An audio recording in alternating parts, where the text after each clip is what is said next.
Um, just before I introduce the panel, let me just say why I think it's such an appropriate venue to have this. I was thinking just this morning of the momentous events that have taken place in Martin Place. Go back just over 40 years, and where I'm standing, there were over 200,000 people, incredibly passionate people, most of them young. Here, for one reason, it was part of an event we called the Moratorium. Its purpose was to end the Vietnam War and to end conscription, absolute galvanising events. But go back another 30 years, and this area was alive with troops marching for something they passionately believed in, all young. And another 30 years before that, the same. The question for us today is this the generation?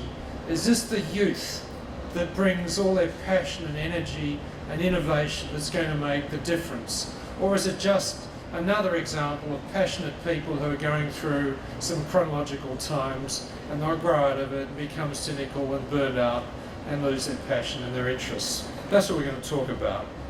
Let me introduce the speakers. First of all, closest to me is Krystal Barter.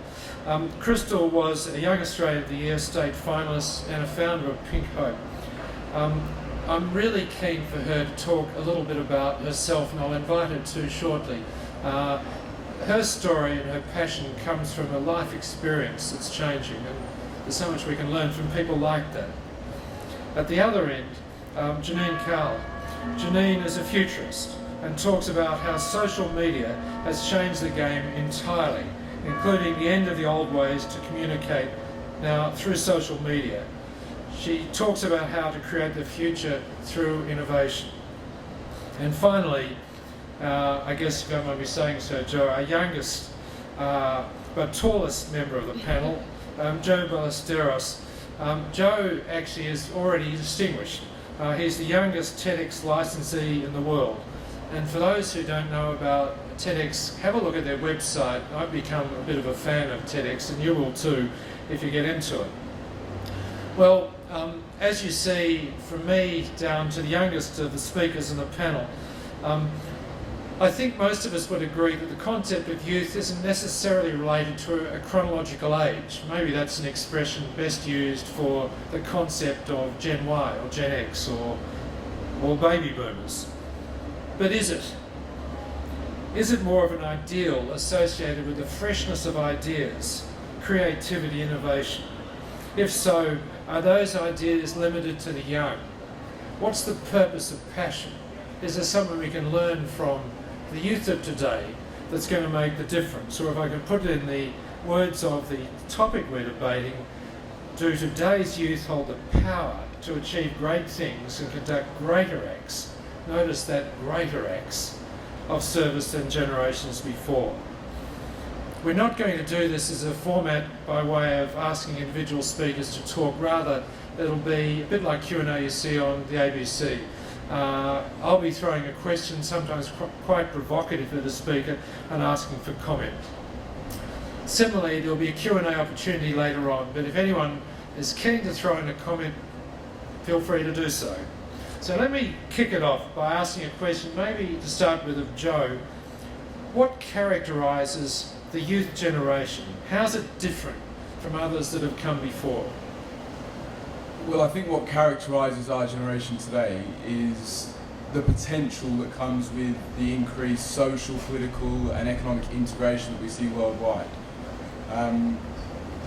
If I can give you some historical examples, if you look at generations before, at an individual level, if you consider someone like Alexander the Great, who founded his first colony by the age of 16 or something, which is younger than I am, or Joan of Arc, who led the French army to countless victories during the 100 Years' War, and that was before the age of 20.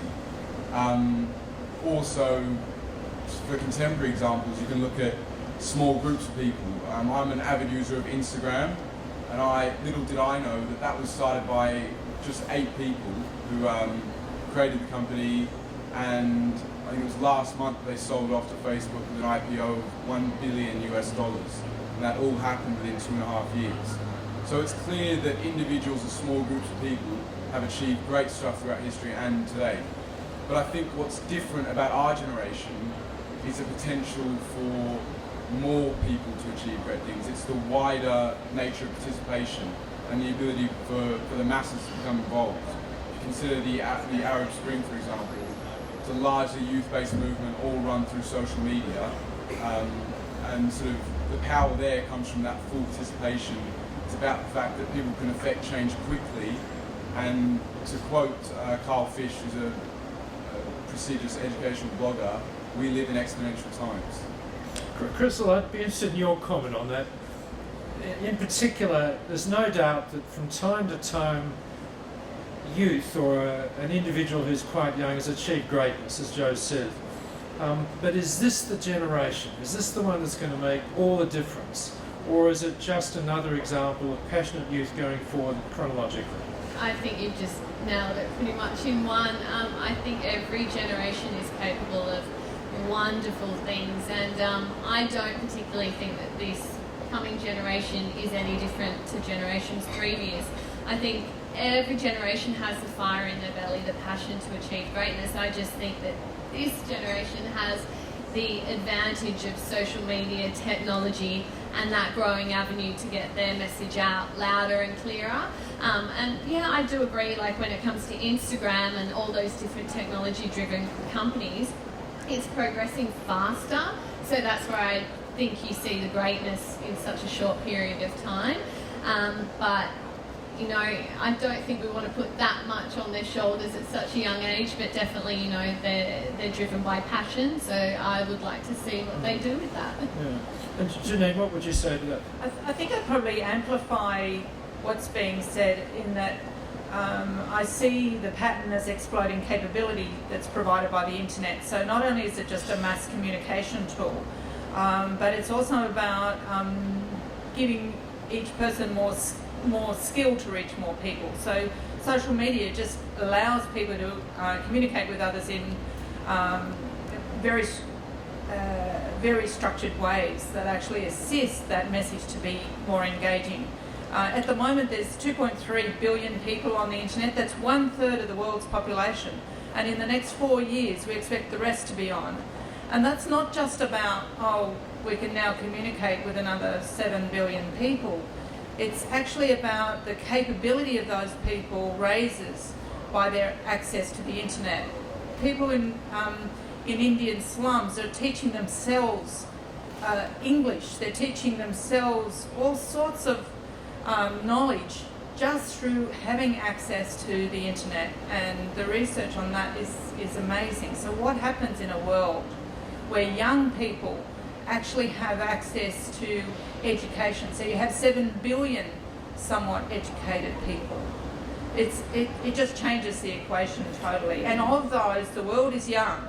The West is old. The rest of the world is very young. Average age, something like 17.